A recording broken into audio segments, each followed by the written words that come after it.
Welcome to our podcast, Life According to Lisa. And Jim handles all the technical stuff, and Lisa just talks. No, Yeah, that's not right. really true. We'll explain that later. Today's episode is Here's the Story. So before there was a skip intro button, there were television openings we couldn't wait to watch and sing along to. They introduced the characters, set the mood, and sometimes they're almost as famous as the show itself. This week we're celebrating the greatest opening credits, narrated themes, movie openings, and theme songs. that became part of pop culture. So we're going on a 3-hour tour. Why? Because I'll be there for you. Everybody knows your name, but not only that, they don't like you. That's the other part of the song they didn't add, but we'll get to that in a little minute. It's not going to be a 3-hour podcast. Everybody knows your name and they hate your guts. Why do they go to the other chair? Oh, never mind, sorry. Do I have to press the mute button already? We just started. Yes. I got the big button right here. Okay, so... Why does the opening matter? Well, because you want to catch the people's attention. You know, when you were flipping the channel, and it's even worse now than when we were kids. Before, when it was kids, and you had to turn, it took forever to change it. So if you were on one channel, Well, that's because you you were stuck to it. sitting down and you had to get up to So go basically, change if it. you were a CBS family, you just stuck with it. Or if you were an NBC or an ABC, you didn't move, you know. Then you got the remote control, and then people would complain that they kept flipping it. Now, with the way people talk on their phones, they literally have a 2-second attention span. Yeah. So if it's not grabbing you right away, you just don't even want to be bothered. You know, you go to the night. We do that too when we watch a show and we watch 15 minutes and we say, I'm not watching this. You know. Well, it's about a great story. It has a job. The job is in the first minute to grab your attention and keep you watching it. If it's a show, if it's a book, the opening this is where the journey's going to begin. Right. The opening has to have a catch, a gimmick, something that makes you want to watch it. Now, it has a basic formula that's almost rigid nowadays. At one time, it went right into the theme song. If you think of some classic shows, like let's just say The Jeffersons, right? Mm-hmm. The Jeffersons, it goes right into the song, or All in the Family, or Mary Tyler Moore. It's funny, but the words to The Jetsons are just the family members. Right. There's no theme song. You think there's a theme song. It's just that you know the music. Right, but the format now that almost everybody uses is they have a cold opening where they go into something happening, right? So there's a little scene, and then it goes into the credits. And there might be a theme song, there might not. There might just be orchestra like on Game of Thrones, but that's what they do, right? Outland is a great example. It has a great song, sung by different great singers. And what I love about the Outland... And if you put closed captioning on because you can't understand the accents, the words are there and you could sing along. Yeah, but the one thing in particular I just want to mention quickly about Outlander that I like a lot is in the credits, they don't have the same one every time. What they do is they put in something relevant to that particular episode, and you're saying, "Oh, look at this." There's to me, it shows they took the time. Yes. When they were editing to say, we want to make this entire thing from even the credits to be cohesive. Right. Now, from the beginning to the end. Right. Now, some people are a little counterintuitive, like Taylor Sheridan. Okay, what he does, all of his shows have the same exact opening. Yeah. There's an opening segment if something happens, usually a little violence, which perks your attention. But then... Which is very Taylor. Right. So Taylor. Yes. Then it goes right to their very dreary music, and they have artistic representations in the sepia tone of the characters. Mm-hmm. One thing he does that's good, okay, is he shows each character with their name associated to it. So you can say, "Oh, that's who this is." You know, Billy Bob Thornton is this guy. And you remember the actor's name because their face is showing you at the same time. Right. And not all just names listed that you don't know who anybody is. You do got to pay attention to it a little. The only problem is it's very depressing. Well, yeah. It's like, really? I mean, I want an upbeat opening when it comes. No, it's not the Brady Bunch. It's not the Brady Bunch. It's not Friends or Cheers or any of the ones that had a nice bouncy song. He has the best one. This is his way. Lisa, what's your favorite song? The number one song you like the most? That opening. I had one. I was thinking about it. Did I say it to you and I forgot?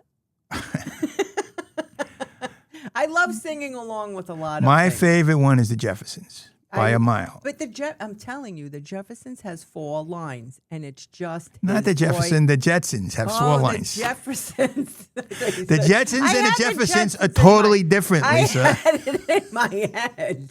Lionel. Moving on up. Yeah, I got it. okay. I know. But the reason why the Jeffersons is the best, and it's a classic, is a lot of times. It tells a story. Well, it tells the whole story of the episode of the whole series. Now, Gilligan's Island does that. Yes. F Troop did that. A lot of shows, Brady Bunch famously did that. You know, they give the whole premise and everything, so you kind of know what Trek. you're trying to get in what it is. The whole show is immediately. But to go, The Odd Couple does it. It tells the story. Yes. On November 19th. I mean, we all know November 19th. Yes, some people celebrate that when they get divorced. The divorced guys all get together at the bar on November 19th.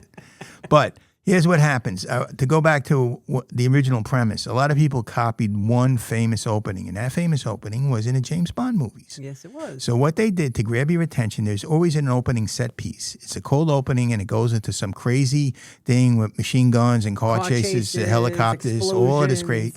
But what it is, it's a MacGuffin. What's a MacGuffin, Lisa? Something that's not. They're kind of making you think that this is what it's about, but it's not. Yeah, the most famous MacGuffin, that was a term coined, I believe, by Alfred Hitchcock. It keeps the story moving without talking about what you're going. Right. What the real movie is going to be right. about. It fools you. It's a switch up. And I did that in The Brooklyn Witch. Yes, you did. You did. The beginning of The Brooklyn Witch has something totally different to do than what the whole story is about. But it grabs your attention, and it's got some action in it. And famously, Alfred Hitchcock did that with his probably most popular movie, Psycho. And in Psycho, if you remember, Janet Leigh comes and she stole money, and the whole thing is about stealing money. It had nothing to do with the story. It's about her getting killed in the shower. And when that happens, you go, holy cow, this is a whole different show. It's different. So a lot of people steal that, and well, not steal it, but use that method. So what they do is they have an opening. Ted Lasso does it all the time. They have a little set piece. Then the opening credits come. They know people are going to skip the intro. So they build a story in the intro so that you don't skip it. Well, they give you something that you want. You don't know. If you fast forward it you might miss something. It's like at the end of Ferris Bueller. Like if you walked out of the theater, he's like, hey, you're still here? Like he says things. Right. Or those Avenger movies do that too. Well, the alternative to that is they do a lot of. We do it. That's at the end. This is at the beginning. A lot of shows, what they do, unfortunately, is they do a recap. Yes. At the beginning. So that's it. Last episode. Well, sometimes you want, it might have been 2 weeks that you didn't see it. Yeah, I think if you like the show, you should be paying attention. But that's just me. Really? Yeah, I think if you have to recap a show, you really didn't enjoy it that much. You didn't pay attention. That's just my. I don't agree. 2 cents. I mean, it's easy. The recaps are okay, especially if it's a year you waited. Okay. A show might not come back for a year or the next yeah, season. If you want to, do a recap of the season. Yes, you could do a recap of the season, but not the last episode, because almost every show people now watch streaming in binging, and they're watching the next one immediately. One to the other, to the other. You don't want to watch a recap. Right. You don't need the recap, I don't think. It's not necessary if you're binging. Right. But you're also going to dream that you're that character. Well, Lisa, isn't your brain is going to just take over. Tell the truth. When we don't binge, you just complain incessantly. You say, I don't want to wait another week. I don't like waiting anymore. I got to wait for the Lioness another week. I got to wait for Ted Lasso another week. I don't want to do that. I want to have everything now. Yes, because we're in a now world. Yes, and they have to cater to that. They did that for Reacher. Reacher just came out yesterday, and they did the first 3 episodes. Well, let me tell you, if you watch this on Amazon Prime, I Googled it because I was like, something is wrong. The audio was terrible. Like it wasn't mixed right. Yeah, it was terrible. It sounded like they lowered all the other volumes. Like when he kicked the door, there was no sound. They lowered everything except the voices. Yeah, we thought it was our TV. I thought it was the feed. I'm like, oh my God, the TV's broken. The Bose is broken. We went on a couple of different things. We did it on the Fire Stick. We did it on regular TV. It just didn't work. So it has to be their problem. And that's the thing about the big companies. You're saying, oh, Microsoft is, Google is down. What did I do? I broke my phone. No, Google's down. Whatever, You would never think, but it was true. Things happen. So a lot of people copy the James Bond idea. I don't think James Bond initiated that, but they perfected it. And the opening sequence, there's a car chase, and then James Bond. Then they play the great songs, Original. right? A lot of, yes. Original songs. Original songs, and 3 of which have won the Academy Award recently. I thought the earlier ones were much better. I thought Goldfinger is probably my favorite opening theme song of all time. Because you have memories attached to that. Yes, my 2 favorite. And we don't know what else was in the running when Goldfinger was up for an Academy Award. Probably something stupid. That's usually the way it works. So you don't know. You have to. Alexa, what? Oh, Alexa's not here. We're not home. You can't ask that. So, but I can look it up. My 2 favorite. Last night we were going down a rabbit hole, and I was just playing opening songs to movies and TV shows. And my 2 favorites are Goldfinger and Gunfight at the OK Corral. And then I noticed, Lisa, I just keep showing you Western ones. You know what? It was one after another. I'm trying at the same time. I was going to look that up for you, but we'll wait. I put notes here. I just wrote them down without you knowing that I was writing them down because you were playing. Let me see if I could find it.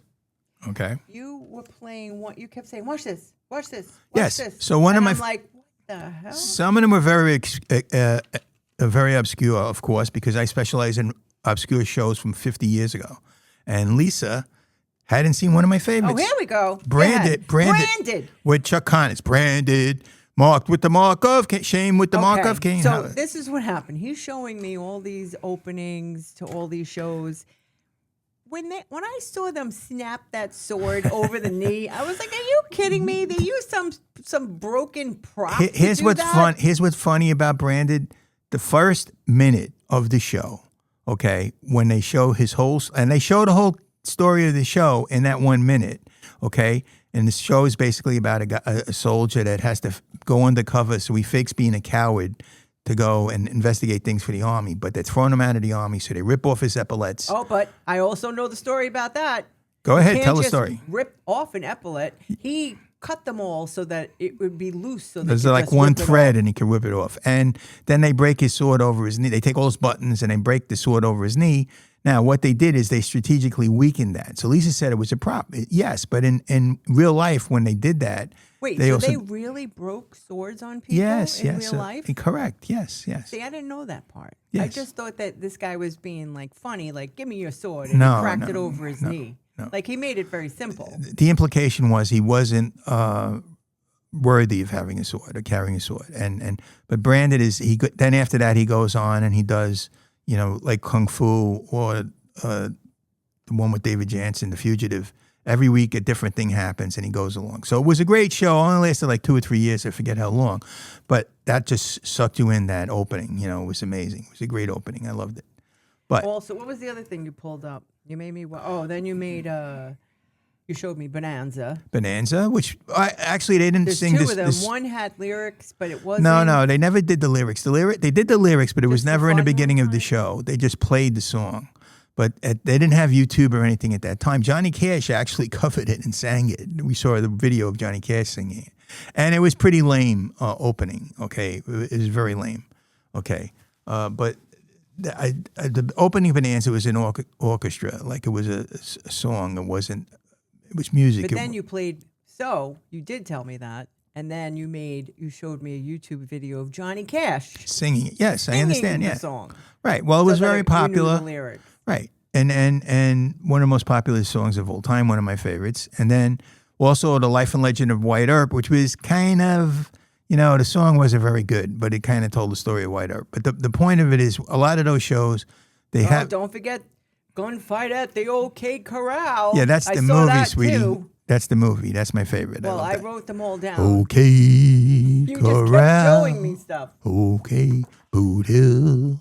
So cold. Okay. So still. We're moving on. We're getting out of They Cowboys. all ended there at the gunfight. OK Corral. On November 13th. Was it 19th or 13th? Now I'm confused. Oh, see, you messed it up. Now he's not divorced. It wasn't valid. November 19th, I'm telling you. So to go back to the opening, you want to set the opening. You want to have a little, and Cheers did that too. I don't know if they did that. They didn't do the opening with an opening, cold opening. They would play the song, and then the opening almost 99 times out of 100, Norm would walk into the bar. That's how they would open a Cheers episode. He'd walk in and they'd say, Norm. And he'd say, what's happening? And he'd say, something in my shorts or something funny. Right. And everybody would laugh. up. And then they would go into the story. Like it's a format, which is good. People love formats. I mean, I know they like to want to see something new, but you really want to see here's something the thing. familiar. Back in the day, when we weren't streaming, when we were actually watching the shows. Yes. And we knew what time they were coming on, right? So we were excited now. Whatever show was going to be, 8 o'clock, and we were ready for this. Right. We would get excited because the show that came on, if it had a sing-along opening, Right. you were only going to get to sing along with it that time Right. for the week. Right. You have to wait for next week to hear it again. So you would come running in so you could sing it, especially if it was, one of your shows, if it was the Or Brady catch you some Bunch, good or times. whatever show it was. that we Easy were money watching. ripoffs. Good Or times. Welcome Back, Kotter. Welcome Back, Kotter. Well, we love Welcome Back, Kotter for one reason. Well, for a couple of reasons. But one reason is Brooklyn. it's all about Brooklyn. And it's back actually in Lisa's neighborhood, Bensonhurst, because that's where it was set. And the writers went to high school in Brooklyn, and they showed.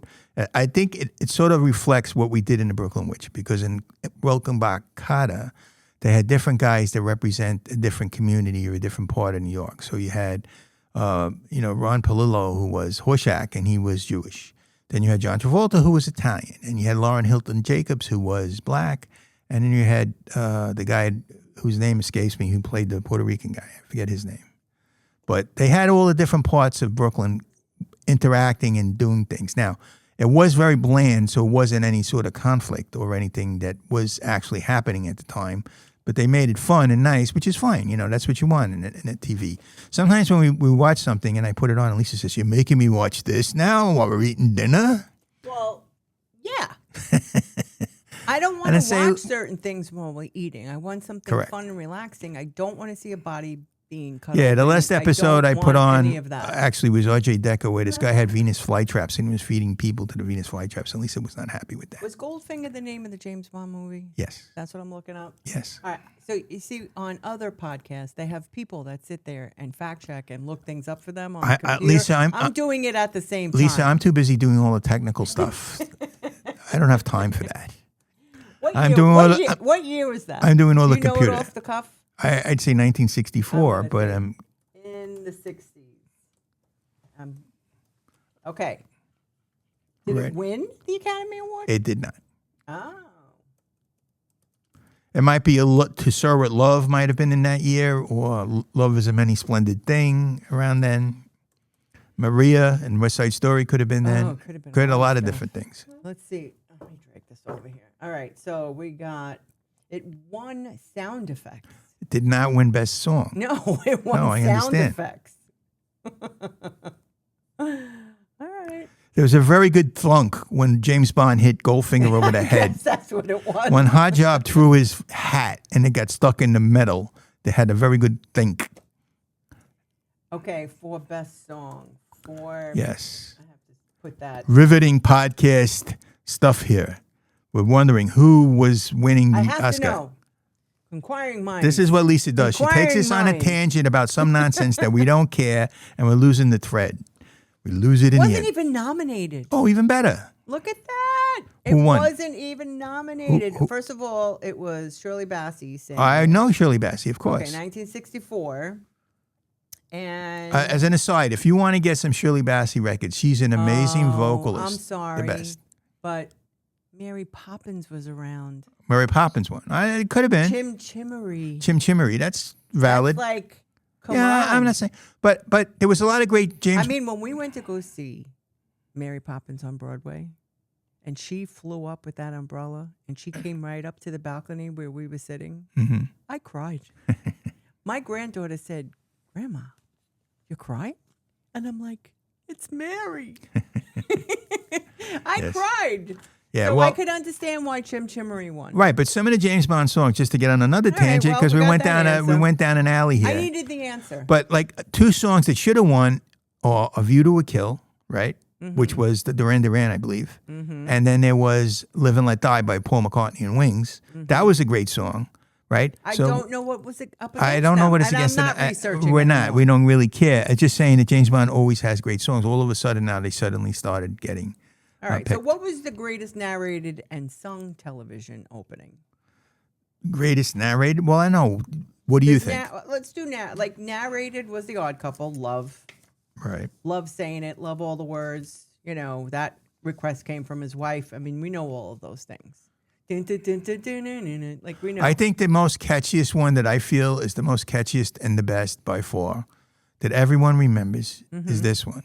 They're creepy and they're I was goopy. going to say They're the Addams absolutely Family. spooky. We all knew when to snap our fingers, right? So you played along because you snapped your fingers when they did. We knew how to do that. Right. That I think is by far the best. That was pretty cool. Yeah. I mean, I didn't like the Brady Bunch at all, and Lisa loves the Brady Bunch, so their song is catchy and people know it, but it's not up in the top 10. But you're a little older, so when it came, you know what I'm saying?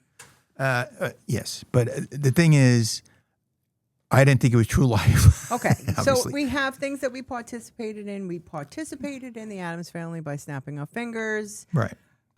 Friends, everyone clapped, like when they did the Right. clap thing, right? So we all did that. There were some that you participated in, but that was exciting. Right. We Andy also- Griffith. We all Yes, whistled along. We all whistled. Right.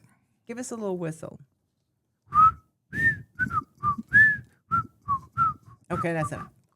So we all knew that we whistled, right? Right. Now we have theme songs that we all still know by heart. So here's the funny thing. I was like, oh, what's the name of that song?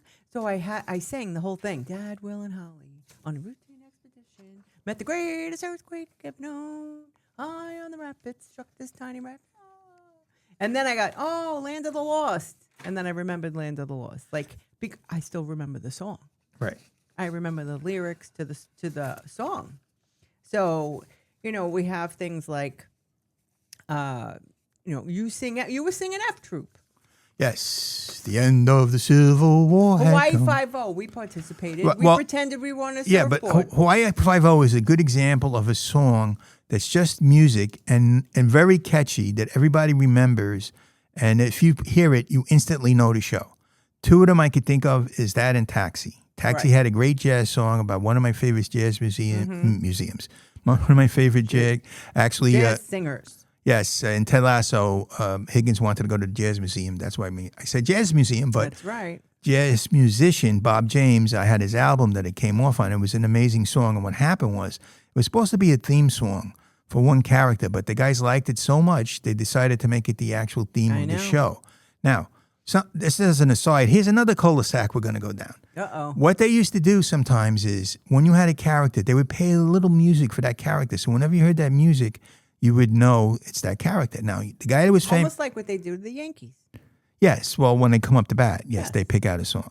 But it's not just the Yankees. Every team does that, every I think. team. Right. But the guy who was famous for that was John Ford. So with John Ford, he had this one guy that played the accordion. But what he would do is when somebody would come in, he would always play this music that, nostalgic. So like when you see Young Mr. Lincoln or whatever, I think it's Young Mr. Lincoln is the one he did. Or any show, The Searchers, a particular character come on, there would be a little theme that you would hear in the background, and a lot of TV shows do that too, Yes, Now, one thing we learned is that when they use music in a TV show, you got to pay a lot of money. When we had a TV show, I wanted to put all kinds of music on because that's what our store was about. We had a lot of great music. People talked about music and they enjoyed the music. We sang along. It was a lot of fun. Danced, We had all a kinds nice of stuff. curated. But what happened was they said, no, you got to pay for that. So they got this one song on our show, and now we hear it all the time. So that must be the cheapest song you could possibly get. Well, it's been a while, so. Even it's so, also in the pile it's for a while. what is that word, Lisa, that we use all the time? Ubiquitous. Yes. It's everywhere. It is. I love that word. I'm gonna marry it. So sometimes they go right into a song like Hawaii 5-0, or they go into a What did we story do? song. Even when we watched Hawaii 5-0, we used to pretend we were on a surfboard. No, we didn't. We pretend we were in the boat rowing. No, That's we what we didn't. did. I did that. I did surfboard. Oh, I didn't do that. So I did had the no rowing the idea boat. what you were doing. I was in a canoe Can you canoe? with Kalamazoo. No. So, yeah. So But the Flintstones. All right, we're going to do. So what happened was when we were researching for this podcast, I went down a cartoon spiral. Yes, Top Cat. Like it was every cartoon. We're going to have to do a separate Okay, what's your podcast What's your on favorite? cartoons. What's your favorite one, Lisa? Because I have Bugs Bunny. Come on, I didn't even. That's talk your favorite? Bugs Bunny is my favorite, ultimate cartoon. No, I know he's your favorite cartoon, but what's your favorite opening of a cartoon? I love. Who do I love? I know mine. Gorilla. Oh, we sang that one. How much is that gorilla in the window? Yes, I love McGilla Gorilla. Yes, I always sang that. And one we didn't even in mention. the window. Yeah, I'm going to throw you another curveball that we didn't talk about at all. But you know what was a great one? The banana splits. One banana, two banana, three banana, four. Bunch. Love them. Right, Banana, the banana two splits. Banana, 3 banana, 4. How?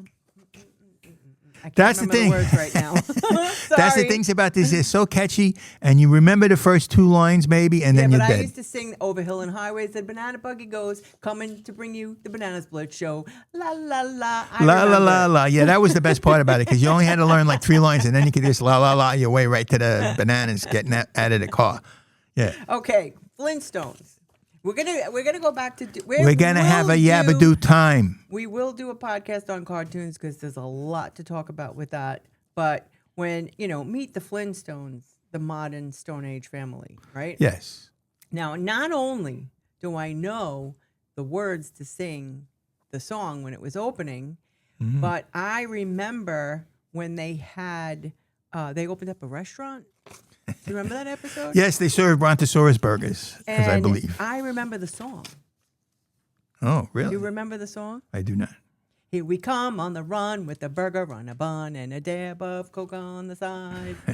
Taste you will tickle with the cold dill pickle and all our potatoes and fries. Our burgers can't be beat because we fry our own meat. Fry.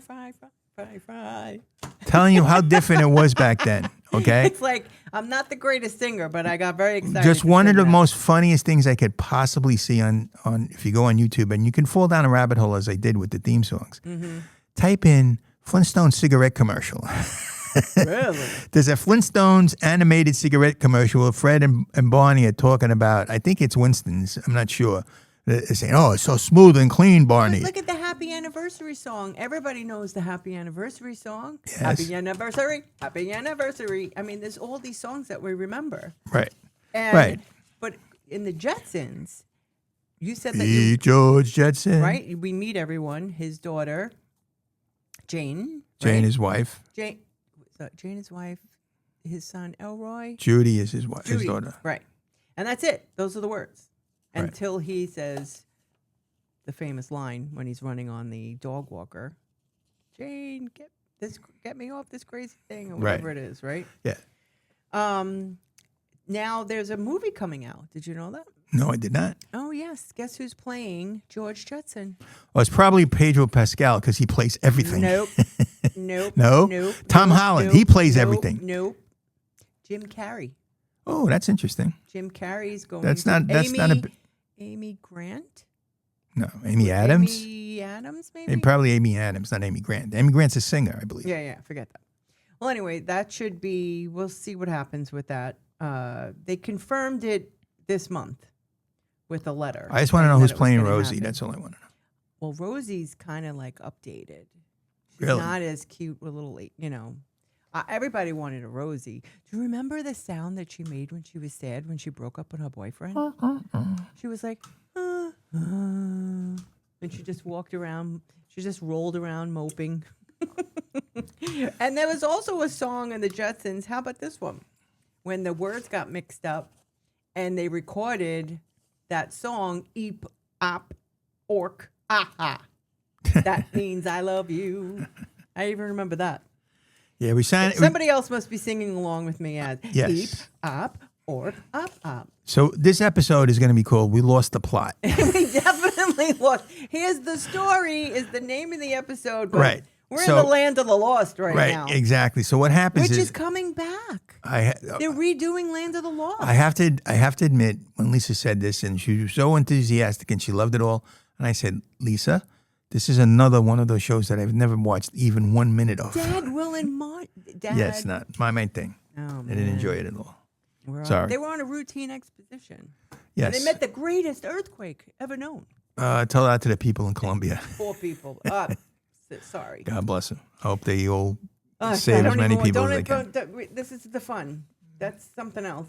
That we just say. Okay, I said we lost the plot. We definitely lost the plot. All right. What about? Okay, so let's bring in. Well, we're talking let's about. come a little. We're talking What about about Alice?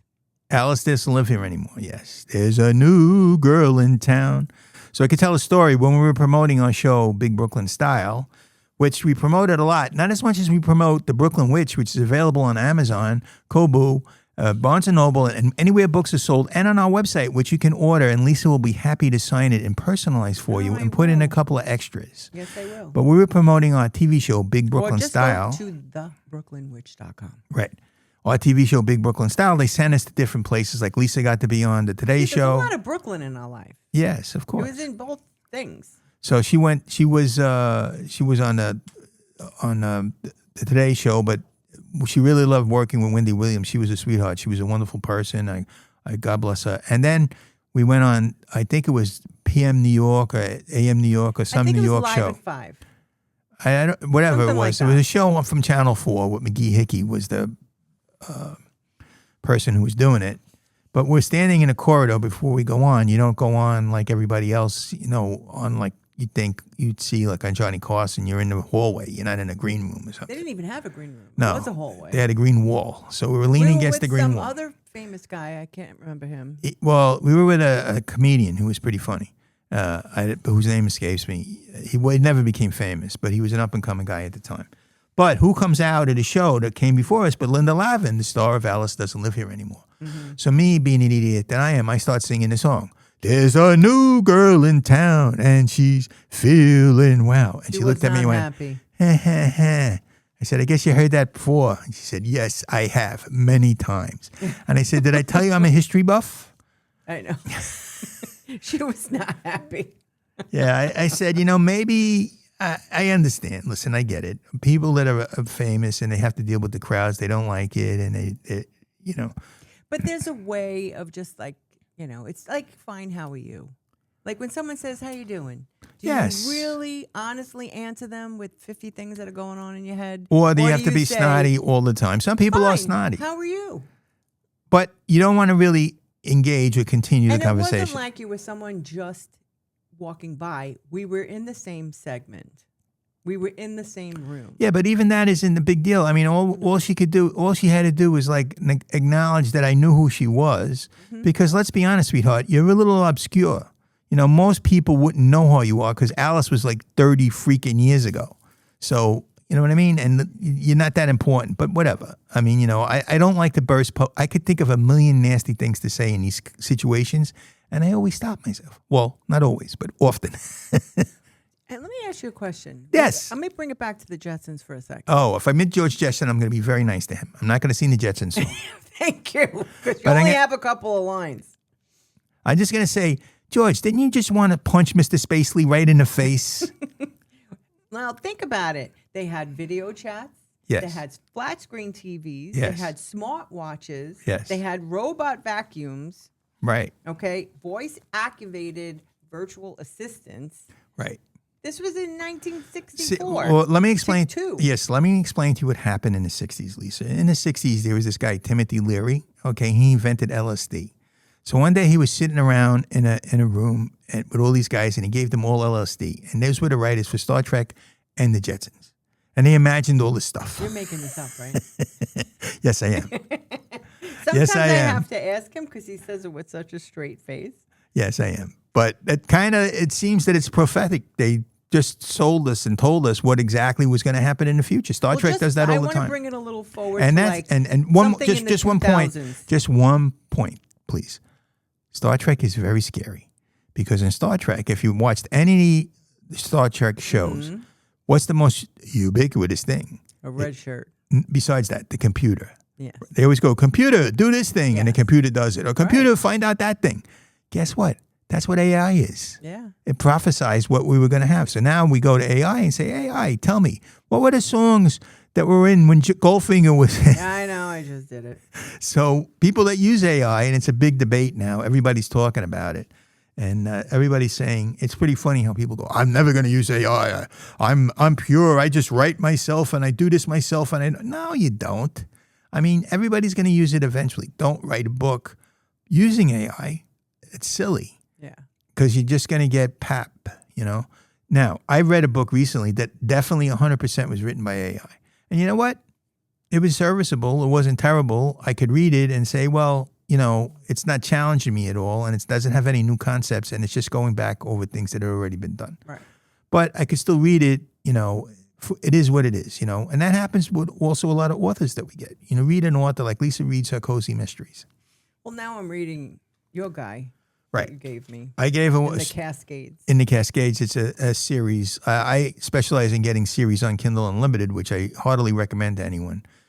Kindle Unlimited has great books by great authors, and what they do is they often have a series, 3 or 4 series. Now, Lisa started reading Finley Donovan, okay, and she had like 6 books on Kindle Unlimited, which you get for free as long as you paid a monthly fee to be on Kindle Unlimited, and you can get these books. So she was really good. They introduced us to that in the Oceanside Library. Shout out to the Oceanside Library. Woohoo! That's where we're live from the Oceanside Library. Yes. But not really live. I just wanted to say that. Well, so we were in the book club, and they said, oh, the next book is a series book club, and we're going to do this book, Lindley Donovan. And what was funny about the series book club is they started out a series, but nobody ever wanted to continue the series, but that's pretty funny. I finished it on my own. Yeah, she finished it. So Lisa said, the club's gone. I'm going to start reading it. I'm going to start reading these books. And they were and because I handle all the technical stuff, I have to put it on her Kindle. All right, enough with this. We'll explain that next week. So, no, we can explain it now if you want. There's a beautiful... There was a gorgeous article by the wonderful Abigail. In the Herald. It just came out yesterday. Give Abigail a shout out. And there's this little part, and so Abigail Greco, yes, was the writer. Our friend, very nice person. Article that she wrote about our podcast. Yes, unfortunately. So if you're hearing us with this episode, because we're always a couple episodes ahead before they're in queue before they go on air. So if you read the article and that brought you here, welcome. If this is your first episode that you're listening to. In the article, she mentioned that Jim handles much of the editing, audio production, and uploading process. I don't do any of that stuff. I'm a Luddite. Okay, I'll share the credit. I don't want credit. I never want credit. Credit is not important to me. It's not something that I... We just laughed when we saw that because he knows that was pretty funny. How I painstakingly Yes, Lisa works like a dog putting all the this stuff on. I have nothing to do with anything. I can barely turn on a light bulb. Who knows? One day we might have a production team. Yeah, maybe. And that'll be fun. I won't have to do all that. The only thing a production team does is it gives you somebody to blame when things go wrong. But the article was great, and I just wanted to be clear. Lisa does everything. I don't do anything except sit here and talk nonsense. So to get back, feel better now? Yeah, I just had to get that out. But that's the joke I've been making. But what were we talking about? Now I lost the thread again. I wanted to bring it a little forward into the 2000s, other shows. Well, a great one, not in the 2000s, around 2000 was The Sopranos. Well, that was a song that was a song by a band that had nothing to do with The Sopranos at all, but they liked the song, so they used it, and then it became synonymous with the show. Sometimes that happens. Yes. Like the I'll Be Dead. When you hear it's just music. It wasn't written for the show. Sometimes they were written for the show, and when they weren't, it's just a song that is now synonymous to the show. Well, famously, Welcome Back Kotter was written by John Sebastian from the Little Rascals, who was a very popular songwriter back in the day, and they commissioned the song. Mm-hmm. And they liked it so much they made it the theme song, and it's instantly recognizable when you hear it. To people of a certain age, I will admit that. Then, things like the Big Bang Theory with Bare Naked Ladies, right? Right. When they did that whole thing. Also, Malcolm in the Middle. Right. Right? They Might Be Giants. They won a Grammy, actually. And that song became synonymous with the show, which is funny because back in the day, I think I had my 8-track recorder from the radio station, and I had to do an interview. Lisa loves to go back to those days. I know. I had to do an interview with They Might Be Giants, and I'm pretty sure it was at the World. And I go into the back, I tell them who I am, and I come into the back. They put me to work. I got markers because They Might Be Giants like to hold up the lyrics to their songs so Right. everybody could sing along. Right. So they had big pieces of oak tag and you had to write the words on it. So I was put to work while I was back there while I was interviewing them. They have that one big song. What was their big song? Downtown This- Boys. Yeah, but this was Boss of Me. You're Not the Boss of Me. Right. That's the song that was with Malcolm. Yeah. So what happens is they take a song and it becomes synonymous with the show. Not necessarily a song written for the show, but occasionally it was, and that's pretty cool. And sometimes I think the best ones, in my view, that are most memorable, are the opening songs that actually recap the whole series, like the Jeffersons, Good Times, Gilligan's Island, the Brady Bunch. I mean, everybody sang along. Yes, we love those songs. And you learn the song by singing it because I think that's a thing of the past, though. I can't think of a show nowadays. we tried. We went over things and we were trying to figure out but some of them were like, orchestral themes, like Game of Thrones. As soon as you hear that sound, you know it's Game of Thrones. Right. It identifies itself. Right. And they also did that, like I said, with like Taxi and Hawaii Five-O. They go right into the song. We were arguing about Magnum P.I. Magnum P.I., they just had a song or music. They didn't have any Later words. on, like the narration was the beginning of the show. Right. It went into the show. Yes. And then But it goes to the theme, like they said, like the cold opening. I think that's... But I was like, The Crown, that's, again, orchestral music. Only Murders in the Building. They have, like, music to this animated opening. We should do a whole show just about music on television and movies. One of the things that I found that was interesting, one of Lisa's favorite actresses, who's married to Bill Lawrence, right? Liz, right? Krista Miller is her real name. Krista Miller, that's her real name. But she's loves music, so he puts her in charge of all of the music for his shows. I would love that job. Yeah, and what she did very interestingly is she decided that he had a show called Bad Monkey. And she said, I'm going to go out and buy the catalog of one artist, and every song that this guy sang is somewhere in the show, which was amazing. It was amazing. So she picked Tom Petty. So when and it works because, Tom Petty. Here we have an announcement. Oh my God. The library is going to be closing early because it's Friday. It's now 3:59. This is what happens sometimes when we're in the library. We can't help it.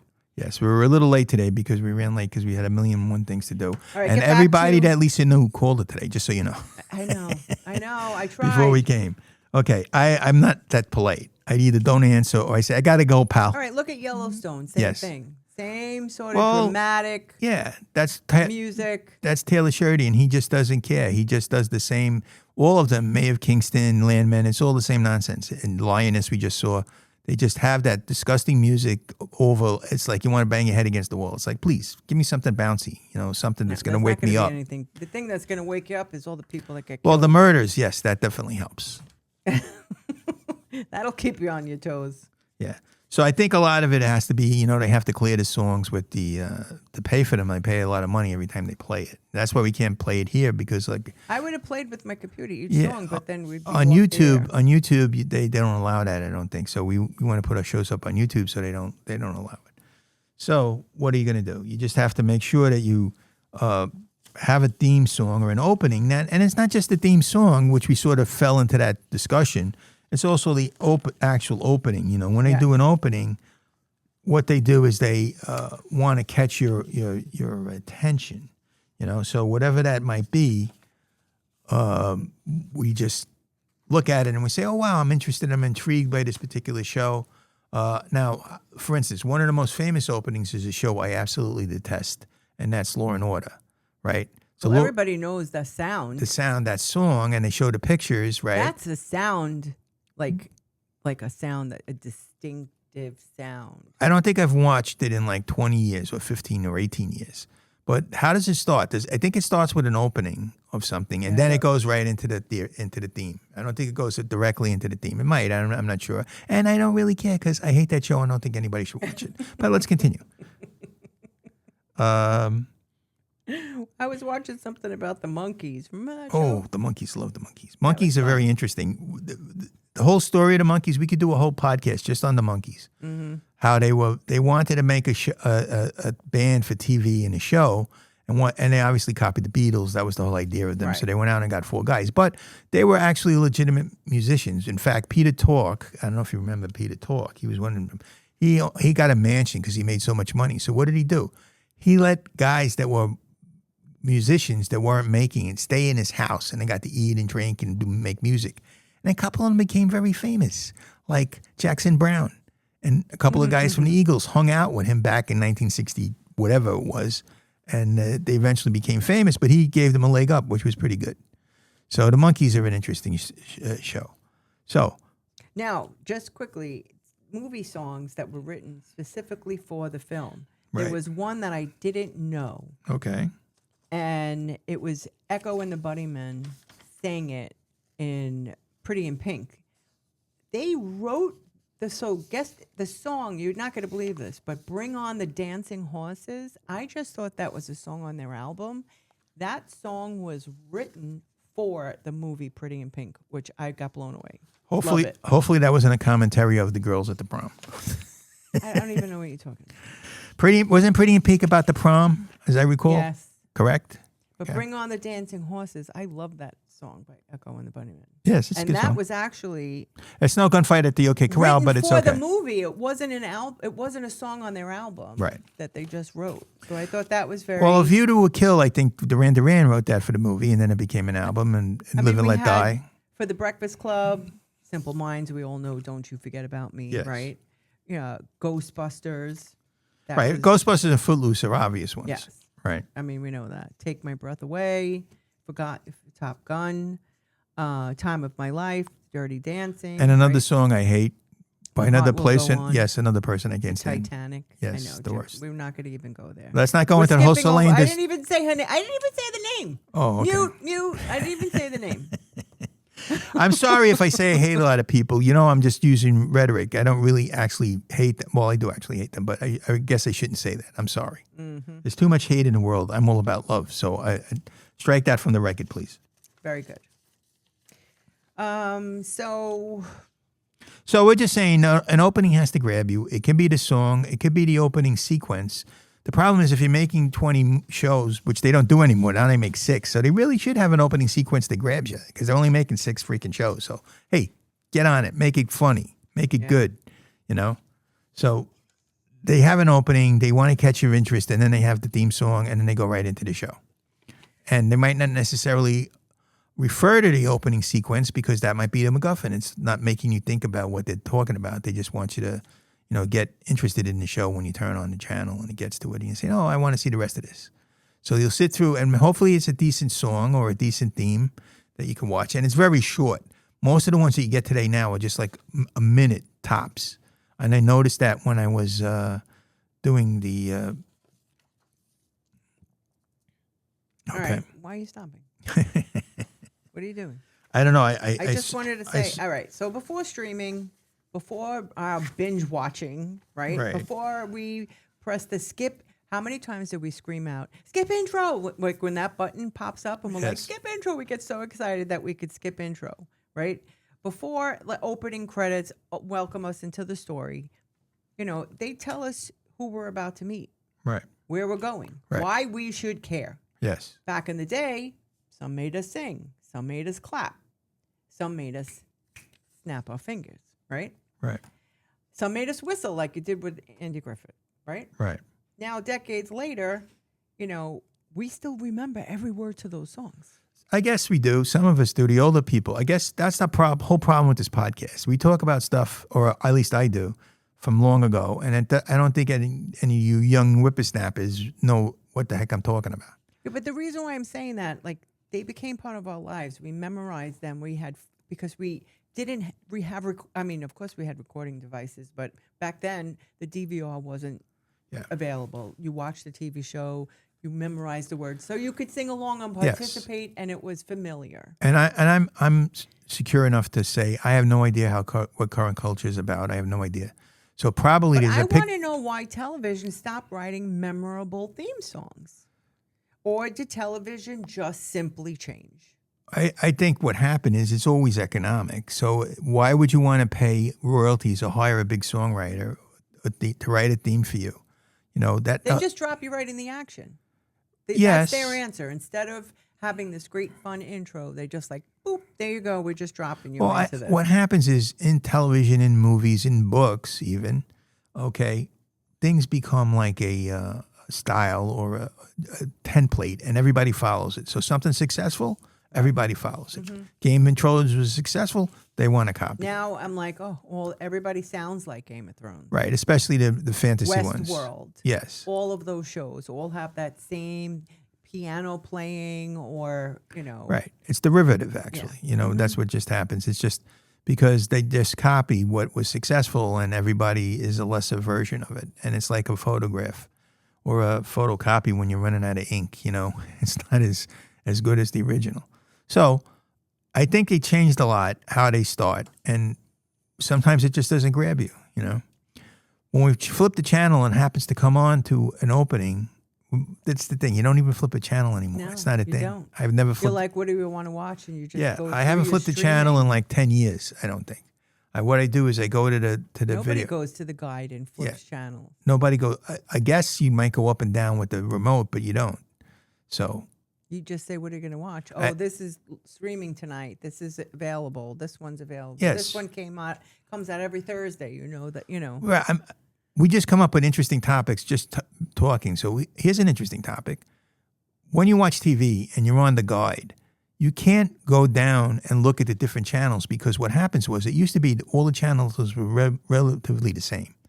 ABC, CBS, NBC, WNEW, and WPIX pretty much had the same type of shows. But if you try to go down the channel guide now, you go, okay, I'm on a news show, then I'm at QVC, then I'm at a cooking show. And it's, you know what I mean? Like they might have 2 or 3 bound together, but you don't have a solid block of like 10 that I only want to watch cooking shows or I only want to watch home improvement shows. They don't have, they're all over the place. Yeah. So you really can't just hit the thing. What do? You go to the guide and you read what they are and you pick out a show.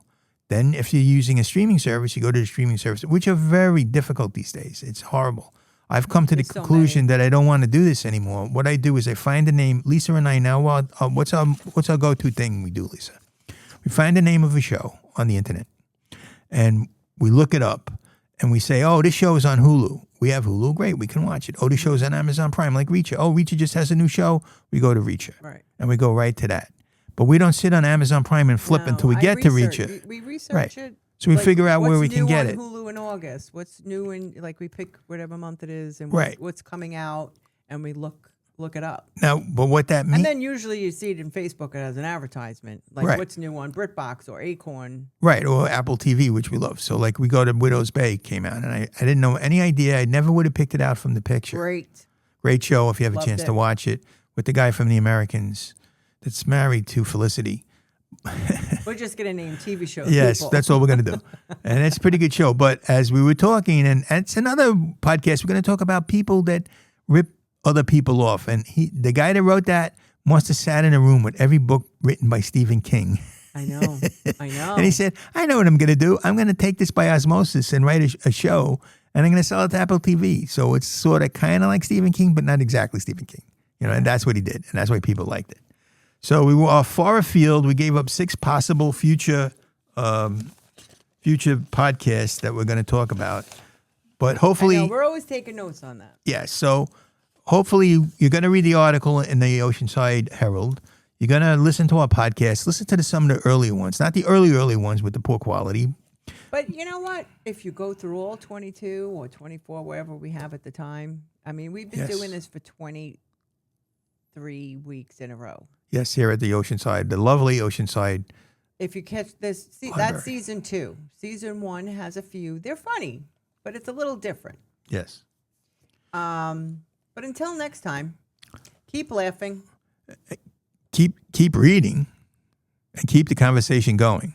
We'll see you on the next episode of Life According to Lisa. And Jim, too. Same stoop. Different magic.